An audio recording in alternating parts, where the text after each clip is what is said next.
Salut YouTube, bon aujourd'hui, nouvelle vidéo. Récemment, normalement, si toutes les vidéos sortent dans l'ordre, j'ai interviewé un Français qui est devenu thaïlandais, qui s'est fait naturaliser. Et j'ai pensé à une chose, parce que souvent dans les commentaires, on va avoir la même chose, on va dire tu seras toujours étranger, même si tu as la nationalité, tu seras toujours étranger. Et c'est pas faux d'un côté, mais en même temps, penser comme ça voudrait dire en fait vous êtes chez vous nulle part. Mais avant de commencer cette vidéo, une petite pub. Comme vous avez l'habitude, si jamais vous souhaitez apprendre le thaï. Quand je dis apprendre le thaï, c'est apprendre le vrai thaï, celui qu'on utilise au quotidien. J'ai créé une formation complète à ce sujet-là. Je vous explique la méthode que j'ai appliquée personnellement pour parler thaï aujourd'hui couramment. Comme vous avez pu le voir à travers mes micro-trottoirs ou bien mes interviews en thaï. Je vous mets le lien dans la description. Comme d'habitude, si vous souhaitez vous expatrier en Thaïlande, il y a soit un guide vidéo complet où je vous explique tous les points importants pour réussir votre expatriation. Voilà, toutes les astuces pour éviter d'avoir des problèmes au cours de votre expatriation. Et sinon, si vous avez déjà une petite connaissance de la Thaïlande, mais vous avez des questions bien précises, j'ai créé un appel entretien, visio ou appel classique, auquel je réponds à vos questions pendant 1 heure. Tout est dans la description, donc n'hésitez pas à y jeter un œil. Alors, fin de cette petite pub, retour au sujet de cette vidéo. Je vais vous montrer quand même où je me trouve. J'ai déjà tourné plusieurs vidéos, ça m'arrive de temps en temps de venir ici. C'est très bien parce que juste derrière moi, c'est le Central World. Ici, il y a un petit parc très nature qui a ouvert, je crois que c'est au niveau du Covid. Je ne sais même plus comment il s'appelle. Donc c'est super si jamais vous voyez des gens et vous voulez pas être à l'intérieur et en même temps vous voulez pas être au milieu de la route. Voilà, ici, c'est un endroit superposé. En espérant qu'il ne pleuve pas. Enfin bref, donc je voulais déjà commencer par vous parler, est-ce qu'on est chez nous en France ou pas? C'est une question qui peut paraître bizarre, mais on est beaucoup de personnes à avoir des origines.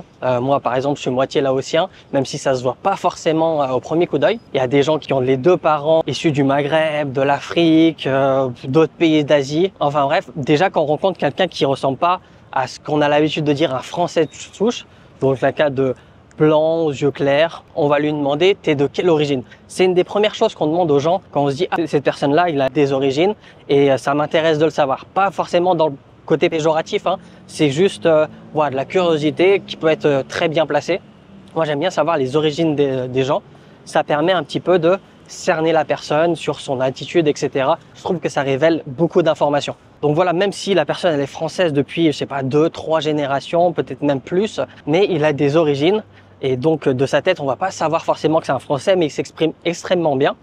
On va quand même lui demander « t'es de quelle origine ?» C'est pour ça aussi, entre guillemets, on n'est jamais chez nous, peu importe où qu'on soit. Même si, voilà, on vit en France, on est né en France et on y est depuis au moins 2 générations. Aux yeux d'un inconnu, on sera toujours pas vraiment un Français. Donc déjà, ça, c'est la première chose. Donc, comme je vous disais, là, c'est pour le côté simple, mais il y a aussi des côtés un peu plus complexes. Par exemple, si vous avez déménagé, ou alors vous avez rencontré des gens qui viennent d'autres coins de la France et qui ont déménagé chez vous, vous allez les voir forcément comme des Français, mais vous allez les voir différemment. Vous allez dire, eux, ils viennent pas d'ici. Je pense que c'est le mot, voilà. Eux, ils viennent pas d'ici. En fait, si par exemple, vous avez quelqu'un qui vient du sud, de Marseille, voilà, stéréotype. Moi, j'en ai rencontré quand j'étais au collège. Des gens qui avaient un accent marseillais, un accent du sud, on l'appelait le Marseillais.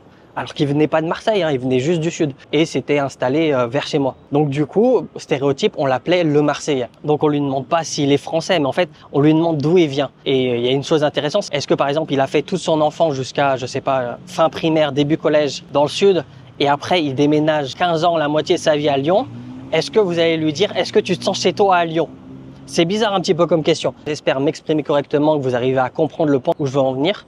Mais voilà, que tu sois en France, que tu aies des origines, tu viens d'une autre province, les gens, la première chose qu'ils vont penser, avant d'apprendre à te connaître, ils vont dire « Ah, celui-là, il vient pas d'ici ». Et je pense que c'est exactement la même chose pour les étrangers qui voient la Thaïlande comme chez eux, ou alors encore mieux, ils vont plus loin dans le processus, ils se font naturaliser thaï carrément. Et les commentaires que vous allez mettre « Oui, ça sera jamais chez toi, même si tu deviens thaï », pour moi, ça n'a aucun sens pour tout ça. Donc là, je vous ai parlé des Français. Je sais que je m'exprime pas super bien. Peut-être vous n'allez pas comprendre là où vous voulez en venir. Mais voilà, on est chez soi nulle part, à part l'endroit où on est né, où on a passé toute sa vie, si on n'a jamais déménagé. Et maintenant, je vais vous parler des Thaïs parce que beaucoup de gens, je pense, ils fantasment un peu sur les Thaïs.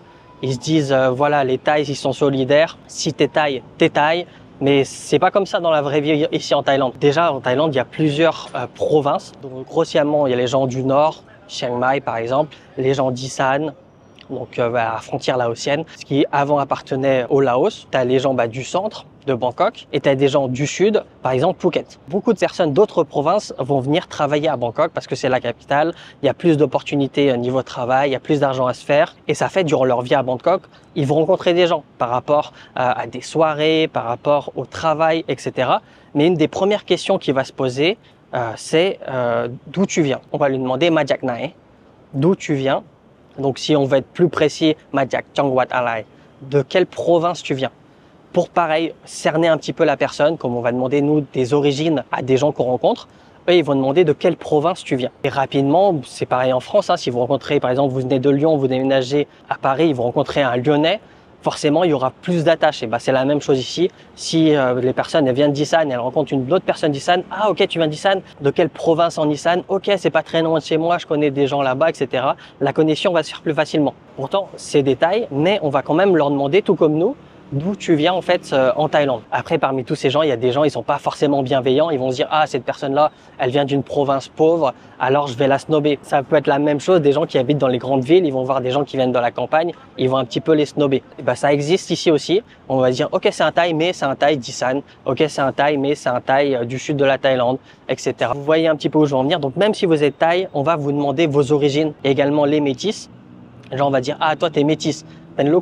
Pourtant, cette personne-là, il est né en Thaïlande, il a jamais connu son père, ses parents sont séparés à la naissance et il parle même pas une autre langue. Ça, il y en a plein de détails comme ça. Et pourtant, quand on va les voir, on va dire ah c'est un Lukrung, c'est un métis, c'est pas un vrai Thaï. Là, j'ai parlé énormément d'exemples pour essayer de vous faire comprendre où est-ce que je veux en venir. Je pourrais en citer encore plein d'autres, mais on va s'arrêter là. Je pense que les exemples ils sont trop loin. On va en revenir sur moi parce que c'est le titre de la vidéo normalement si je le change pas. C'est est-ce que je me sens chez moi en Thaïlande? Bon, je le redis pour ceux qui ont découvert ma chaîne récemment. Moi, je suis en Thaïlande depuis mes 18 ans. La première fois que je suis allé en Thaïlande, j'avais 18 ans. Donc, ça fait presque 14 ans que je vis ici en Thaïlande. Sachant que j'étais adulte qu'en Thaïlande. Parce que à 18 ans, je suis arrivé. Avant ça, je vivais chez mes parents. Je travaillais un petit peu, mais voilà, j'étais pas autonome. J'avais pas mon appartement. Je faisais pas des courses, des trucs comme ça. En général, c'est ma grand-mère qui faisait à manger. Je mangeais ce qu'il y avait. Toute ma vie en France, j'étais un enfant. J'étais assisté, on peut dire. Et quand je suis arrivé en Thaïlande, là, j'étais totalement autonome. Donc, j'y vivais tout seul dans un appart. Je faisais mon propre argent. J'étais boxeur. Je faisais du modeling. Enfin bref, je survivais avec l'argent que je pouvais faire par moi-même. Et 14 ans, même si c'est très long, c'est surtout toute ma vie d'adulte. Je pense que ça, c'est très important. Et aussi, c'est presque la moitié de mon âge. C'est presque la moitié de ma vie où je suis en Thaïlande. Et quand je rencontre des nouvelles personnes qui sont hors de mon cercle social privé, qui me connaissent bien, ces gens-là, ils vont me demander quand est-ce que tu rentres chez toi ou à quelle fréquence tu rentres chez toi. Et moi, je leur dis, ça faisait 9 ans où j'étais pas rentré chez moi. Ou sinon, il y a des gens, ils me demandent où est ta maison? Banyu Nai. Et moi, je leur dis, Banyu Tini.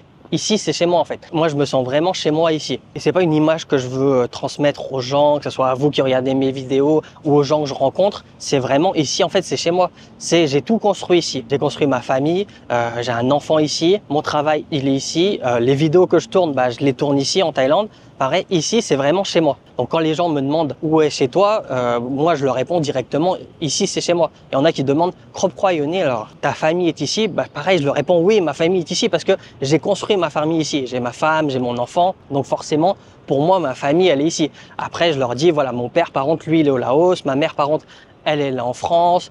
Mes sœurs, pareil, sont en France, en Suisse. Mais ici, c'est chez moi. Et ça, j'ai pas besoin d'avoir la nationalité ou être reconnu par tout le monde que chez moi, c'est ici. En fait, les personnes qui me connaissent vraiment, que ce soit des Thaïs, ma belle famille, ou alors des gens que je connais depuis que je boxais, ils savent que voilà, ici c'est chez moi. Ça fait longtemps qu'on me pose plus la question quand est-ce que tu rentres en France. Pour en revenir au sujet de la vidéo, voilà, moi personnellement, je me sens chez moi en Thaï. Je connais plein d'autres étrangers qui se sentent chez eux en Thaï. Certains qui ont la nationalité thaï, donc entre guillemets, ça peut se comprendre. D'autres qui l'ont pas. Certains même ne l'auront jamais parce que ils travaillent plus en Thaïlande. Mais ça leur empêche pas de se sentir chez eux ici parce que ils ont construit toute leur vie en Thaïlande.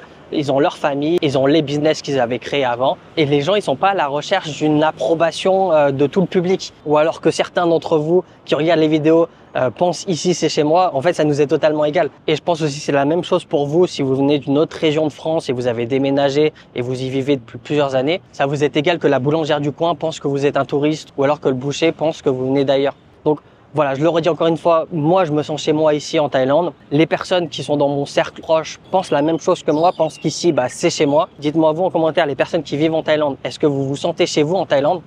Après, forcément, je pense qu'avant d'avoir cette sensation-là, il faut y passer plusieurs années. Moi, je me suis pas senti chez moi au bout de 3, 4 ans, 5 ans. C'est vraiment, on va dire, depuis que je travaille 2-3 ans à la même boîte, parce que c'est à ce moment-là où je me suis marié. Je pense que c'est vraiment à ce moment-là où je me suis senti chez moi. Je me suis dit, j'ai un travail stable, j'ai une femme, je suis en train de construire une famille, je suis en train de construire une vie. C'est vraiment à ce moment-là où je me suis dit, ici, c'est chez moi. Même si je pense que ça faisait 10 ans que je vivais en Thaïlande avant que j'ai ce sentiment-là. Donc voilà, n'hésitez pas à me dire en commentaire ce que vous en pensez. Dites-moi depuis combien de temps vous êtes en Thaïlande avant de me dire est-ce que vous vous sentez chez vous ici, parce que je pense que c'est quelque chose d'important. Si vous y êtes depuis 1 an, vous avez encore rien construit, c'est normal de pas se sentir chez soi. Par contre, si vous y êtes depuis la moitié de votre vie, 80-90% des gens, ils vont se sentir chez eux.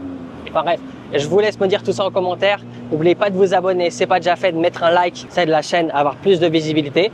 Merci encore aux tipeurs, parce que je le dis pas assez souvent à chaque fois quand j'y pense, je me dis je le dis pas assez souvent. Merci aux tipeurs et aux membres de la chaîne. Voilà, n'oubliez pas de devenir membre ou donner un tip. Un tip, c'est plus intéressant parce que YouTube prend 30%, je crois, quelque chose comme ça. Donc tous ceux qui soutiennent la chaîne, merci à vous. N'oubliez pas de vous abonner, c'est pas déjà fait. Et moi je vous dis à la prochaine.